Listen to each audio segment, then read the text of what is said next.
Make your daughter apologize right now, my sister said at Christmas after her kids smashed my kid's $3,400 gaming laptop and blamed her. Dad added, she probably deserved it. I replied, understood. I canceled the $9,600 Disney trip under my name, stopped the card, and by sunrise I had 148 missed calls and my sister screaming on my porch. The laptop was open on the coffee table when Ty picked it up. Sage had been showing her cousin a chess puzzle, a rook and king endgame she had solved at tournament practice the week before, and the screen was tilted toward him so he could see the board. The laptop was a Ryzen Blade 14, $3,400. I bought it in September, with 4 months of overtime pay from Hobby Tower, because my daughter needed a machine that could run her chess engine, her schoolwork, and the streaming software she uses to study Grandmaster games on Friday nights while I am on the midnight shift. She had earned it. Straight A's, 2 tournament trophies in the fall series. And a coach who told me, Sage sees 4 moves ahead. She needs equipment that can keep up. Ty held the laptop for 3 seconds. He looked at the screen. He looked at his own iPad on the armrest. He looked at the laptop again. Then he stood up and threw it against the wall above the fireplace. The screen folded backward at the hinge. The body hit the brick mantle on the way down, and the corner cracked, and the keyboard separated from the chassis, and the whole thing landed on the tile hearth in 2 pieces with the fan still spinning. The sound was a short, dense crack followed by the plastic on tile scatter of keys separating from their mounts. 3 keys landed on the rug. The escape key rolled under the couch. Sage did not scream. She stood up, and she reached into her hoodie pocket, and she touched the chess piece. Grandpa Oren's White Queen. Ivory, hand-carved. From a set Francis's father brought back from a trip to Lisbon before Sage was born. Oren taught Sage chess on Sunday afternoons starting when she was 6, setting up the board on his kitchen table and saying, "The queen moves anywhere. She is the most powerful piece on the board, but she is useless if you do not know when to move her." Oren died 2 years ago. The queen lives in Sage's pocket the way a compass lives in a jacket. She was not checking if the queen was damaged. She was holding the one thing in the room that nobody could throw.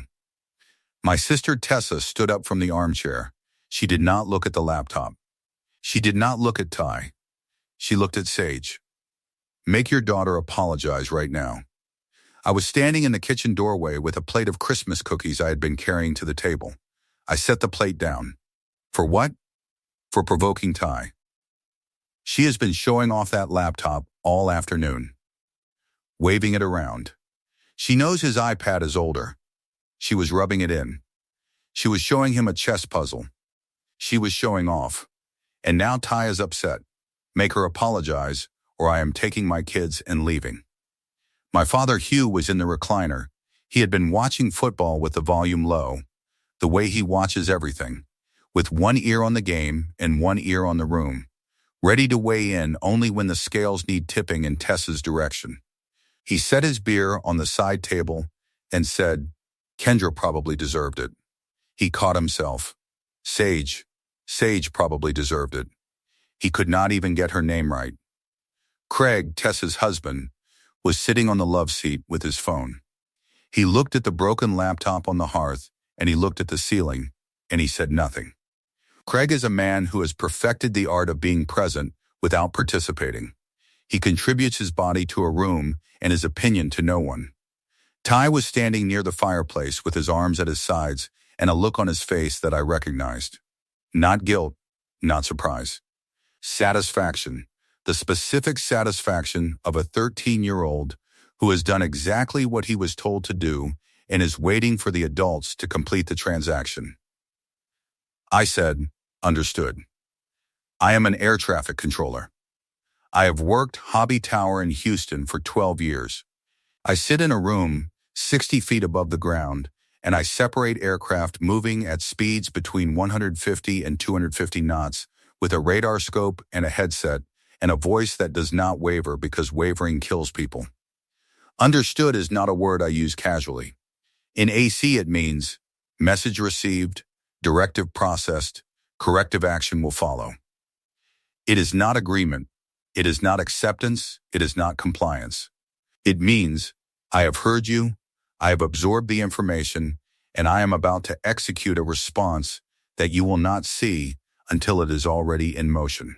Every controller, in every tower, in every airport in the country, knows that understood is the last word you hear before the vector changes, before the altitude adjusts, before the hold command drops. It is the word that comes before the plane turns and the pilot realizes the ground is different from what he expected. Tessa heard agreement. She heard the version of her brother who folds at family dinners, who writes checks without asking questions, who pays for things and does not complain. She heard surrender. She heard wrong.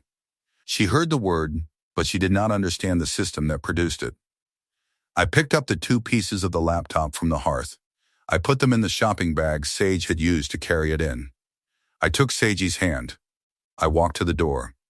Sage's other hand was in her hoodie pocket on the Queen. In the truck, Sage buckled in and sat with the shopping bag on her lap, and she did not say anything for 4 minutes. I drove. The streetlights of my parents' neighborhood slid across the windshield in slow yellow intervals. Christmas lights on every house, inflatable Santas on lawns. The whole block decorated for a holiday that had just been ruined in the time it takes a 13-year-old to stand up, throw something, and sit back down. Then Sage said, "Dad, the escape key is still under the couch." "I know. It is the only key I do not need," she said. She was making a joke, 11 years old, broken laptop in a bag on her knees, chess piece in her pocket. A grandmother who told her father to make her apologize for existing near a cousin who wanted her things. And she was making a pun about a keyboard key that she would never press, because she is a girl who does not escape from anything. She faces it, she sits with it, she moves through it the way she moves through a chess position. 1 square at a time, 1 calculation at a time, with the Queen in reserve. I pulled into our driveway, and I turned off the engine, and I sat there for a moment with my hands on the wheel. Sage looked at me. "Are you okay, Dad?" "I am working on it." "Me too," she said. She got out of the truck and she carried the bag into the house, and she set it on the kitchen table next to her chess clock, and she took the Queen out of her pocket, and she set it on the table beside the bag, and she said, "Guard it for me, Dad." Then she went to bed. If you are watching Family Secret Tales for the first time, welcome. This is not a story about a laptop. This is a story about a $13,800 Disney trip, a credit card with 6 names on it, 148 missed calls, and the word understood. I earn $127,000 a year before overtime. After overtime and holiday differential, I clear about $148,000. That is a good salary. It is also the reason my family treats me like a funding source with a heartbeat. The pattern started before Disney, before the credit card, before the laptop. It started the day I got my ATC certification, and the Greer family realized I earned more than all of them combined. When I passed the FA Academy at 24, Hugh shook my hand once and said, "Air traffic? That is just telling planes where to go. A GPS could do your job." He said it at the kitchen table where Francis used to sit, and he said it with the confidence of a man who has never controlled anything more complex than a fishing rod. When I bought my house at 28, Tessa told Craig at Thanksgiving, Nolan bought a starter home. It is nice for 1 person. I had Sage by then. She was 2. I was a single father changing diapers between midnight shifts. The house had a fenced yard and a room for Sage, with a window that faced east so the morning light came in warm and gold. It was not a starter home. It was the finish line. When Francis died, I paid $11,400 for the funeral, the flowers, the reception, and the headstone. Tessa posted a photo of the flowers on Facebook with the caption, "Mom deserved the best." She did not mention who paid. Hugh said his pension was tight. Craig had been between jobs. I wrote the check and I drove home, and I sat in the kitchen, and Sage climbed into my lap and put her head on my shoulder, and we stayed like that for an hour. Because grief does not need words when you have a child who is willing to just sit. Tessa and Craig live in a rented house on Westheimer that costs $2,400 a month. Craig earns $68,000 in construction management, which he got rehired into in August 2024 and did not tell me about. Tessa does not work. She posts Instagram content about intentional motherhood and slow living and creating magic for my babies. The magic is funded by my visa. Ty has a $1,200 travel baseball setup, a $400 skateboard, and Nike Dunks that cost $170. Marin has a princess dress collection that fills half a closet. Their kitchen has a KitchenAid mixer and a spice rack from Williams-Sonoma that cost $89 and has never been opened. Tessa posted the spice rack with the caption, "Elevated living starts in the kitchen." Page 4, line 7 of my credit card statement. I drive a 2020 Toyota Tacoma that I own outright. Sage wears secondhand school uniforms from the school office bin because she grows 3 inches a year, and I would rather spend the savings on tournament fees and chess books. She does not complain about the secondhand shirts. She wears them, and she wins trophies, and she carries a queen in her pocket, and she does not throw other people's things against walls. The Disney trip was my idea. I booked it in October for the last week of December. 8 people. Me, Sage, Tessa, Craig, Ty, Ty's sister Marin, who is 5, Hugh, and Hugh's girlfriend Dottie. 2 suites at the Grand Floridian, which is the resort Sage picked because she read online that the lobby has a grand piano and she wanted to hear someone play it. 5-day park hopper passes. Flights from Houston to Orlando on Southwest because the bag fees are lower and I was carrying luggage for 8 people on a budget built for 2. Dining plan. Total, $13,800 under my name, my credit card, my booking. I paid $9,600 for the resort and park tickets. I paid $4,200 for the flights. I did not ask anyone to contribute. I told the family it was my Christmas gift. Tessa cried when I made the announcement at Sunday dinner in October. Real tears, or what she performs is real. She hugged me and she said, "Nolan, this is the most generous thing anyone has ever done for our family." She pulled out her phone at the table and posted the booking confirmation on Instagram with the caption, "Best brother in the world. Disney, here we come. #blessed, #family first, #Disneybound." That post got 340 likes. 6 of those likes were from people who later saw Tessa standing on my porch at 7:12 and in sweatpants with mascara on her cheeks and a 5-year-old in a princess dress crying in the back of a Honda. Sage did not care about the Instagram post. She cared about the piano in the lobby. She had been playing chess since she was 6.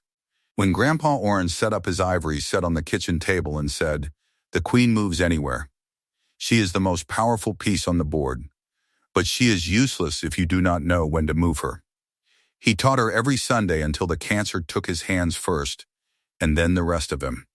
He died in the winter of 2024 at 81, and the last game they played. Sage won in 22 moves, and Oren smiled and said, "You see it now. The whole board, you see it." He gave the queen to Sage on a Sunday afternoon in October, 3 months before the cancer reached his lungs. He wrapped it in a handkerchief with blue stripes, and he put it in her palm, and he closed her fingers over it one by one, and he said, "She is yours now. Do not waste her on small moves." Sage carries the queen in her pocket every day. She has won 4 tournament trophies in the last 2 years. She practices on the laptop I bought her because the chess engine runs analysis at a depth her school Chromebook cannot handle. The laptop was not a toy, it was a tool. And Ty threw it against a wall on his mother's signal while Sage was showing him a puzzle she had solved by thinking 4 moves ahead. Desmond told me once, over coffee in the tower break room at 3 a.m. during a midnight shift, "The reason you are good at this job is because you do not panic. Panic is what happens when you run out of sequence. You never run out of sequence, Nolan. You always have one more step." He said it after I separated 2 737s on converging approach vectors during a thunderstorm with 0 visibility and a trainee who had frozen at the scope beside me. I separated them by 400 feet vertical and 3 seconds lateral. The trainee asked how I stayed calm. Des answered for me, he was not calm. He was in sequence. Calm is a feeling. Sequence is a discipline. Your feelings can betray you. Your sequence cannot. Sequence is what I used on Christmas night. Not anger, not grief, not the hot metallic taste of watching your mother call your daughter trash while your sister's son smashes her things. Sequence. One step, then the next, until every aircraft is separated and every vector is clear, and the frequency belongs to you again. Subscribe to Family Secret Tales if you have ever given your family a gift and watched them steal the receipt. The credit card was the second thing. I added Tessa as an authorized user on my Visa in March 2024. She called on a Tuesday night. Craig had been laid off for 4 months. She said their savings were gone and she needed a card for groceries and gas just until Craig finds something. She said, "I will only use it for essentials." "I promise you, Nolan," she said promise the way she said real tears when I told her about Disney. With conviction. With performance. The statement as of December 2025 showed $14,200 in charges over 21 months. I went through it on Christmas night at my kitchen table with Sage asleep and the broken laptop in a bag at my feet and the chess queen on the table next to my coffee because Sage had set it there before bed and said, "Guard it for me, Dad." I guarded it. And I read every line. Tessa's Nail Salon. Lux Nails on Kirby. $110 every 2 weeks. 21 months. $2,310 in acrylics and gel sets billed as what she would call self-care. Self-care is not an emergency. Self-care is not groceries. Self-care is a woman getting her nails done while her brother pays for it and her son practices throwing things. Target and Nordstrom Rack. $4,100 combined. Clothing, shoes, home decor, a set of throw pillows that cost $65, a doormat that says blessed. None of it groceries, none of it gas. Ties Travel Baseball. Registration $1,800 for spring and fall. Equipment $650 for a new DeMarini bat and a Rawlings glove. Batting cage membership $340. $2,790 in youth baseball charged to a card designated for food and fuel. Craig's Gym. Iron Republic on Westheimer. $89 a month starting August 2024. The same month he got rehired at $68,000 a year and did not tell me. 16 months. $424. A man with a job charging his gym to his brother-in-law's emergency card because the arrangement was working, and why would you change an arrangement that is working? And the charge that rewired everything, $3,200 to Marine Underwriters LLC. Annual premium. Hughes Boat Insurance. His 22-foot bay runner at the Kima Marina. My father's fishing boat insured on my credit card for 2 years. Hugh told me in 2023 he had switched to a cheaper policy. He did switch. He switched to mine. $14,200 total. On a card I gave my sister for groceries and gas, while she told me my daughter deserved to have her laptop thrown against a wall. I almost called Tessa that night. The thing that stopped me was the queen. It was on the table in the light from the stove. Ivory, still, patient, it looked like something that should not be moved until the position was right. In chess and in ATC, you do not react. You sequence. You wait until the aircraft is in the correct position, and then you issue the command. I was not in position yet. The third thing I found was the video. And the video is where the story becomes something else entirely. Sage uses a cloud backup service for her laptop. Every file, every screenshot, every clip saves automatically. When tied through the laptop, the built-in webcam was running because Sagey's chess engine records sessions with the camera active so she can review her facial expressions, clock management, and hand positions during post-game analysis. Her coach recommended it. Sage takes the recommendation seriously because Sage takes everything seriously because she is 11, and she has learned that nobody else in her family is going to take her seriously for her. The cloud had the last 40 seconds of footage before the laptop hit the wall. The video showed Sage sets the laptop on the coffee table. She turns the screen toward Ty. She says, "Look at this." The rook pins the king on the back rank. Ty does not look at the chessboard. He looks at Sage's laptop. He looks at his iPad on the armrest. He picks up the laptop with both hands. Sage says, "Ty, what are you doing?" Ty looks over his right shoulder toward Tessa. Tessa is in the armchair. She is looking at her phone. But her eyes are not on the screen. They are over the top edge of the phone watching Ty. She nods. One nod. Small, fast chin dropping half an inch and returning. The nod of a woman who has already made the decision and is issuing the final clearance. Ty throws the laptop. Tessa did not just fail to stop her son. She cleared him. In ATSI language, she gave him the vector. The nod was the instruction. The throw was the execution. And the demand that Sage apologize was the cover filed after the incident. I almost drove to Tessa's house that night with the video on my phone and the credit card statement in a folder, and every number memorized the way I memorize runway assignments. The thing that stopped me was Desmond. I called him at 11 p.m. He was awake. Des is always awake at 11 p.m. because he spent 20 years on the midnight shift and his circadian rhythm never recovered. He listened to everything: the laptop, the nod, the card, Hugh's boat insurance, the $14,200 total. He was quiet for 6 seconds. Then, separate, sequence, and space. Keep the planes apart. Put them in order. Give yourself room. You are the controller, Nolan, not the passenger. Do not react. Execute. I sat at the table until midnight. Queen on one side, coffee on the other. Then I moved. I canceled the Disney reservation at 12:15 a.m. 2 suites at the Grand Floridian. 5-day park hopper passes. Dining plan. Character breakfast reservations that Sage had picked because she wanted to meet Belle, the one who reads books. The one who is smart and quiet and does not need anyone to rescue her. $9,600 refund to my card. Confirmation voided. The booking that launched 14 Instagram posts and 340 likes and a matching shirt order with my family's name ironed onto someone else's cotton disappeared from the system in 9 seconds. I watched the confirmation email load. Your reservation has been canceled. Refund will be processed within 5-7 business days. The most expensive sentence I have ever felt relieved to read. I canceled the flights at 12:30 a.m., 8 tickets. Houston Hobby to Orlando International, $4,200 refund. Southwest's automated system asked, "Are you sure you want to cancel all passengers on this itinerary?" I pressed yes. In the tower, when you cancel an approach clearance, the pilot asks, "Confirm cancel?" And you say, "Cancel confirmed." The system works the same way whether you are redirecting a 737 or redirecting a family vacation. Confirm, execute, move on.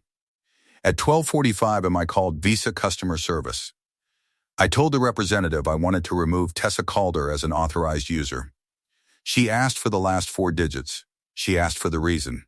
I said, unauthorized charges totaling $14,200 over 21 months.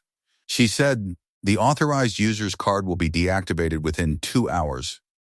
All recurring charges will fail upon next billing cycle. She said it the way a controller reads a NOTAM. Factual, final, not personal. Every recurring charge on Tessa's version of my card would bounce within 72 hours. Craig's gym. Ty's batting cage. Hugh's boat insurance. The nail salon. The invisible machinery of Tessa's lifestyle would grind to a halt, one decline transaction at a time, and each decline would be a small bright signal that the controller had changed the frequency and the old clearance was no longer valid. I sat at the table with the queen and the coffee and the broken laptop and the folder of evidence, and I waited for the calls to start. Subscribe to Family Secret Tales because what happened at sunrise was louder than anything that happened at midnight. The calls started at 4:50 a.m. Tessa, then Craig, then Tessa again, then Hugh, then Tessa. The pattern repeated every 3 to 4 minutes with the consistency of a radar sweep. By 6:30 I had 148 missed calls. I counted them later. 148. The voicemails escalated the way turbulence escalates. Bumpy at first, then violent. Number 3. 5:02 a.m. Tessa. The Disney booking says canceled. There must be a glitch. Call me back. Number 8. 5:19 a.m. Tessa. Louder. Nolan. My card is not working. Craig's gym just sent a failed payment text. What is going on? Number 14. 5:35 a.m. Craig. Hey man, I think there is a problem with the visa. Can you check? Tessa is freaking out. Number 26. 5:55 a.m. Tessa shouting, you canceled the trip. You actually canceled it. The confirmation email says voided. You had no right, Nolan. That was our family trip. The kids have been counting down for 2 months. You do this over a laptop? Number 38. 6:08 a.m. Hugh Nolan. Your sister just called me in tears. The Disney trip is gone. You are ruining Christmas for the entire family over a broken computer. Computers can be replaced. Family cannot. Number 52. 6:22 a.m. Tessa, voice cracking. Marin has her princess dress laid out on her bed. She has been sleeping in it for 3 nights. She asked me this morning if we were leaving today. How am I supposed to tell her? How do I tell a 5-year-old? Number 71. 6:38 a.m. Tessa crying, you are doing this to punish me. You always do this. You hold money over everyone's head, and the second something goes wrong, you pull the rug. This is who you are, Nolan, a controller. You control planes, and you control people, and you cannot stand it when someone does not do exactly what you say. Number 89. 6:49 a.m. Hugh, I just checked my boat insurance, and the payment bounced. What did you do to the card? That is my policy, Nolan. That has nothing to do with your sister. Number 112, 6:58 a.m. Tessa, quiet. Ty is sorry about the laptop. He told me this morning he feels bad. Can we please talk about this? Number 131, 7:05 a.m. Tessa, cold and flat. You are dead to me. Number 148, 7:12 a.m. was not a voicemail. It was the doorbell. I was in the kitchen.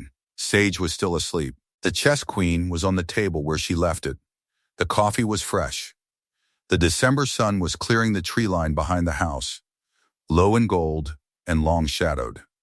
The doorbell rang. Then knocking. Then pounding. The open palm kind that sounds like a body hitting a door, because it is. Then Tessa's voice through the wood. Not the phone version, not the voicemail version, the full volume. Standing on concrete, breath visible in the cold version. Open this door, Nolan. Open it right now. You canceled our trip. You canceled our Christmas. Marin is in the car crying. Do you hear me? Open this door. I opened the door. Tessa was on the porch in sweatpants and a coat she had not zipped. Her face was blotched red from the cold and the crying. Her mascara had run and dried. Craig was behind her on the steps, 3 stairs down, hands in his pockets, looking at the gutter. Marin was in the back seat of their Honda, with her face pressed against the window and her breath fogging the glass. She was wearing the princess dress, the one she slept in. Ty was in the passenger seat on his phone. He did not look up. You ruined everything, Tessa said. Over a laptop. A stupid laptop. It was a $3,400 laptop that your son threw against a wall while you watched. Kids break things, Nolan. That is what kids do. You overreacted. Your kid did not break my kid's laptop by accident. He threw its sidearm at a brick wall from 3 feet away. That is not breaking. That is demolition. He was frustrated. He is 13. He was coached. Her face changed. The anger thinned. Something underneath it moved. Something she thought was buried deep enough to never surface. What are you talking about? I have the video. Tessa, 2 seconds of silence. Then, what video? The webcam was running. Sage's chess engine records with the camera active. The cloud backed up the last 40 seconds. You nodded at him, Tessa. 1 nod. Right before he threw it. Chin down, 1/2 inch. Ty stood 1 second later. The laptop hit the wall 2 seconds after that. You signaled your 13-year-old son to destroy my 11-year-old daughter's computer, and then you stood up and told me to make her apologize. Craig took one step backward on the stairs. His hands went deeper into his pockets. The geometry of retreat. Tessa tried to recover. I was looking at my phone. I was not nodding at anything. The timestamp says 4:47:33 p.m. Your chin drops. One small nod. 4:47:34, Ty stands with the laptop in both hands. 4:47:36, the laptop hits the brick mantel and breaks into 2 pieces on the tile. 3 seconds from your signal to impact, Tessa, frame by frame. On camera. Saved to the cloud before the screen went dark. Do you want me to play it? She did not want me to play it. Her mouth opened and nothing came out, and her eyes moved from me to the car where Maren was pressing her face against the glass and back to me. She switched to the children. The last card. Maren has been counting down for 2 months. She packed her princess dress. She slept in it for 3 nights. She is 5 years old, Nolan. Are you going to punish a 5-year-old because her brother made a mistake? You charged $14,200 to my emergency card over 21 months. Nails, clothes, baseball, Craig's gym, and Dad's boat insurance. You told me the card was for groceries and gas. Maren's princess dress is on page 6 of my statement, line 11. $24.99 at Target, November 14th. You bought your daughter's Disney outfit on my credit card, and then your son threw my daughter's laptop at a wall on your signal. So do not stand on my porch and tell me I am punishing your children, Tessa. I am not punishing anyone. I am stopping. I almost stopped there. The thing that stopped me from stopping was the Queen. Inside on the table. Ivory, still. Guard it for me, Dad. I was guarding it. The Disney trip was $13,800. The card balance is $14,200. The total I have spent on your family in 21 months is over $28,000. And Dad's boat insurance? That has been on my card for 2 years, $3,200 a year. While he sat in his recliner and told my daughter she probably deserved it. So here is what is going to happen. The trip is canceled. The card is dead. And this conversation is the last one we are going to have about what I owe your family. Tessa's lower lip trembled. Not the performance tremor. The real one. Her left hand gripped the porch railing and her knuckles went white against the cold iron. Her breathing came in short catches that turned to fog in the December air. Her right eye blinked 4 times fast, the involuntary flutter of a brain that has just received information it cannot return. Behind her, Craig had taken another step back. He was now on the walkway, no longer on the porch.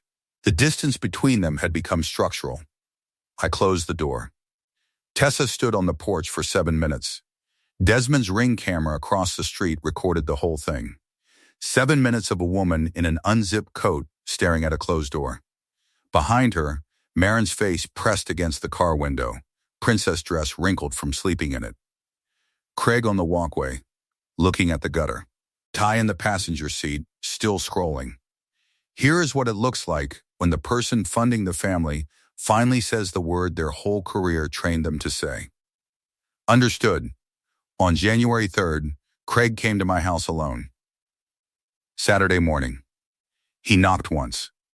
I opened the door. He was wearing a clean shirt, and he had shaved, and he was holding a check in a Christmas card envelope, which is the gesture of a man who has rehearsed an apology but cannot find the words, so he wrapped the money in a Hallmark card and hoped the card would speak for him. $3,400, he said. For the laptop. Tessa does not know I am here. I want to make this right. I looked at the check. I looked at Craig. The laptop was $3,400. The authorized card balance is $14,200. The Disney trip was $13,800. The boat insurance is $3,200 a year for 2 years. The total tab your family has run on my credit is over $34,000. You brought $3,400. That is less than 10%. He shifted his weight. I did not know about most of that. I did not know about the boat insurance. You knew about the gym. Iron Republic. $89 a month for 16 months. On a card your wife told me was for groceries. You swiped your gym badge 3 times a week for over a year on my Visa. You knew, Craig. He opened his mouth. Closed it. Opened it again. I thought she had permission for the gym. She had permission for groceries and gas. Everything else is theft with a Hallmark card on top. He put the check back in the envelope. He put the envelope in his jacket pocket. He looked at the porch floor for 4 seconds. Then he turned and walked to his truck and drove away. The conversation lasted less than 2 minutes. In ATC, that is shorter than a departure sequence. In a family, it is the last transmission before the frequency goes silent.